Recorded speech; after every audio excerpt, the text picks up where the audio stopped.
పేలిన హెలికాప్టర్లు, సిబ్బంది నిర్లక్ష్యం, టెక్నికల్ లోపాలు, ప్రతికూల వాతావరణం అన్నీ కలగలిసి ఎయిర్ క్రాఫ్ట్ ప్రమాదాలకు కారణమవుతున్నాయి. దేశానికి అత్యంత కీలకమైన నేతల ప్రాణాలు గాల్లో కలిపేస్తున్నాయి. అలనాడు సంజయ్ గాంధీ నుంచి మొన్న రాజశేఖర్ రెడ్డి వరకు ఎందరో నేతలు గాలిలో ప్రయాణిస్తూనే ప్రాణాలు కోల్పోయారు. ఇప్పుడు అరుణాచల్ ప్రదేశ్ ముఖ్యమంత్రి దోర్జీ ఖండు కూడా గాలిలో ప్రయాణిస్తూ మాయమైపోయారు. ఈ ప్రమాదాల వెనుకున్న మిస్టరీలు, హెలికాప్టర్ యాక్సిడెంట్లకు కారణాలపై పూర్తి విశ్లేషణ ఇవాల్టి 30 minutes.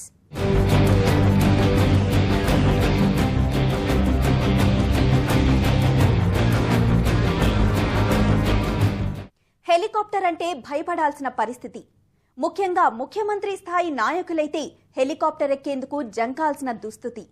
మన రాష్ట్రంలో రాజశేఖర్ రెడ్డి హెలికాప్టర్ దుర్ఘటన ఇంకా మన కళ్ల ముందు నుంచి చెదిరిపోలేదు. అంతలోనే అరుణాచల్ ప్రదేశ్లో మరో ఘోరం జరిగిపోయింది. ఆ రాష్ట్ర ముఖ్యమంత్రి ప్రయాణిస్తున్న హెలికాప్టర్ మాయమైపోయింది. దేశంలో ముఖ్యమంత్రుల ప్రాణాలు హెలికాప్టర్ల మాయలమారి ఉచ్చులో చిక్కుకుపోతున్నాయి. హెలికాప్టర్లు మృత్యు విహంగాలుగా మారిపోతున్నాయి. ఎప్పుడు ఏ రాష్ట్ర ముఖ్యమంత్రిని ఏ హెలికాప్టర్ కానరాని లోకాలకు మోసుకుపోతుందో ఎవరికి అర్థం కాని పరిస్థితులు దేశంలో నెలకొన్నాయి.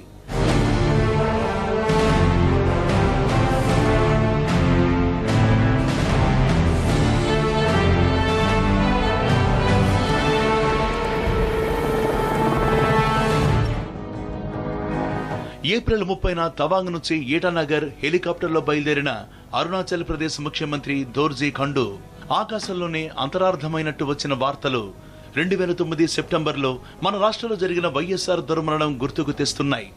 ఇలాంటి దారుణం జరిగి 2 ఏళ్లు పూర్తి కాకముందే మరోసారి అదే విషాద సందర్భం దేశంలో మరోచోట రిపీట్ కావటం అందరినీ ఆందోళనకు గురిచేస్తోంది.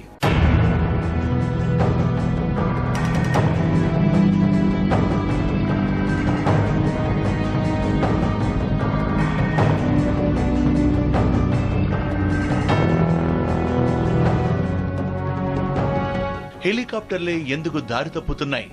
ఒక రాష్ట్రాన్ని పరిపాలించే ముఖ్యమంత్రికి దిక్కులేని పరిస్థితులు ఎందుకు దాపురిస్తున్నాయి?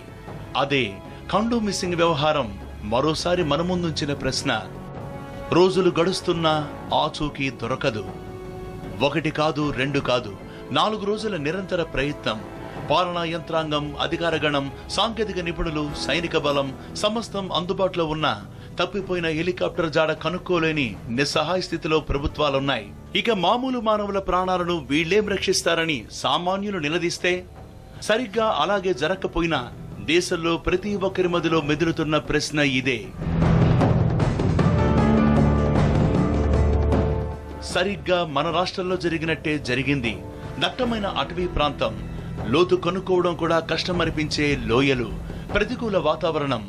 ఉదయం 9:56 ఖండు బయలుదేరారు. షెడ్యూల్ ప్రకారం 11:30 ఈటానగర్ చేరుకోవాలి. 20 నిమిషాలకే తెగిన సంబంధాలు. హెలికాప్టర్ ఆకాశంలోకి ఎగిసిన 20 నిమిషాలకే సాంకేతిక సంబంధాలు తెగిపోయాయి. ఆ తర్వాత కథ మామూలే. అంతా వైఎస్ఆర్ మిస్సింగ్ స్టోరీ మళ్లీ గుర్తుకొచ్చినట్టే ఉంటుంది. ఆకాశంలో ఏం జరిగిందో తెలియదు. కిందనున్న వారు మాత్రం చాలా గందరగోళమే సృష్టించారు. వేరే జిల్లాలో సీఎం సేఫ్ గా ల్యాండ్ అయ్యారని వచ్చిన ప్రకటనలు గాలింపు చర్యలకు విఘాతం కలిగించాయి. అంతా నాటకీ ఫక్కీలో సాగుతున్న అన్వేషణ ఒక కొలిక్కి రాలేదు. ఖండుతో పాటు ఆ హెలికాప్టర్లో ఉన్న మరో 4 ఆచూకీ కూడా తెలియలేదు.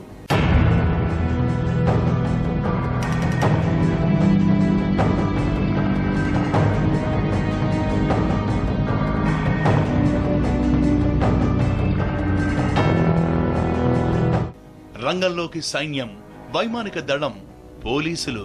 గాలింపు కోసం సైన్యాన్ని రంగంలోకి దింపారు. వైమానిక దళం, పోలీసులు, అధికారులు, సాంకేతిక సిబ్బంది అంతా సీఎం గాలింపులో తలమునకలయ్యారు. అయినా ఫలితం శూన్యంగా వెక్కిరిస్తోంది. ఎందుకిలా? అసలేం జరిగింది? ఎలా జరిగింది? సీఎం అన్వేషణ కంటే కష్టమైందే ఈ ప్రశ్నలకు జవాబు. పాలనా యంత్రాంగం నిర్లక్ష్యం, నేతలు, అధికారుల మధ్య సమన్వయ రాహిత్యం, హెలికాప్టర్ల నిర్వహణలో బాధ్యతారాహిత్యం అన్నీ కలగలిసి అరుణాచల్ ప్రదేశ్ సీఎంను మాయం చేసేశాయి. సీఎం హెలికాప్టర్ జాడ అదిగో అని గవర్నర్ ప్రకటిస్తే ఇదిగో ఇక్కడుందంటూ ప్రభుత్వ వర్గాలు అత్యుత్సాహం ప్రదర్శించాయి. దాంతో అంతా అయోమయం, గందరగోళం.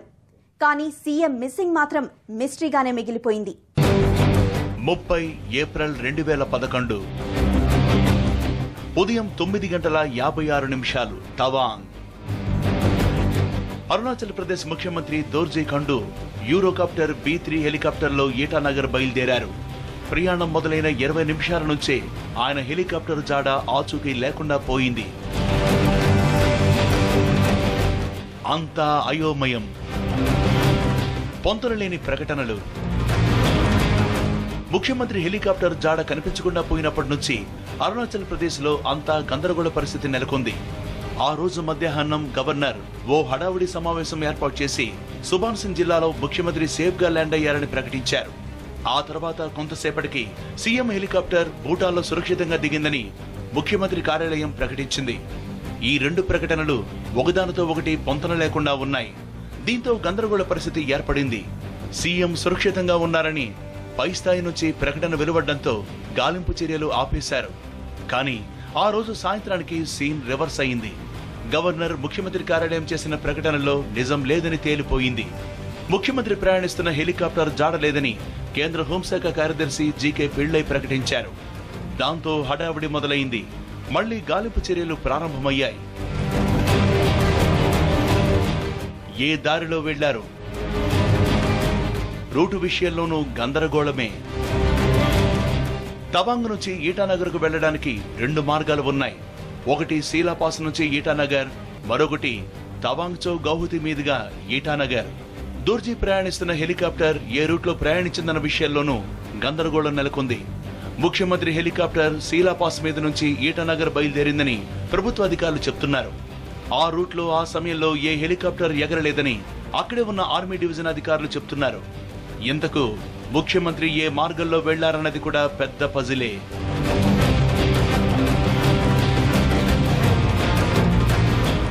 మరోవైపు ముఖ్యమంత్రి ప్రయాణించిన హెలికాప్టర్ నాణ్యతపైన చాలా అనుమానాలు వ్యక్తమవుతున్నాయి.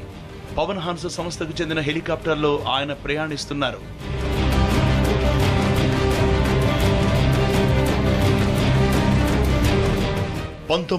ఏప్రిల్ 2011 పవన్ హాన్స్ సంస్థకు చెందిన హెలికాప్టర్ 1 ఏప్రిల్ 19న తవాంగ్ శ్రేణుల్లో కూలిపోయింది.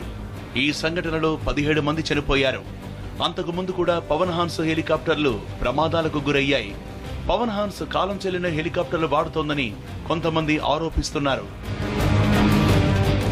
వీఐపీలు ప్రయాణించే విమానాలకు 2 ఇంజన్లు ఉండేలా జాగ్రత్త పడతారు.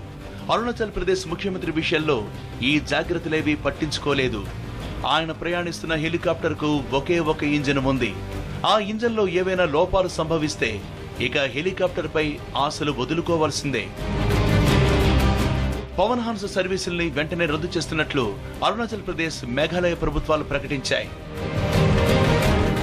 దోర్జీ ఖండు 2009లో అరుణాచల్ ప్రదేశ్ ముఖ్యమంత్రిగా 2వ పర్యాయం ఎన్నికయ్యారు.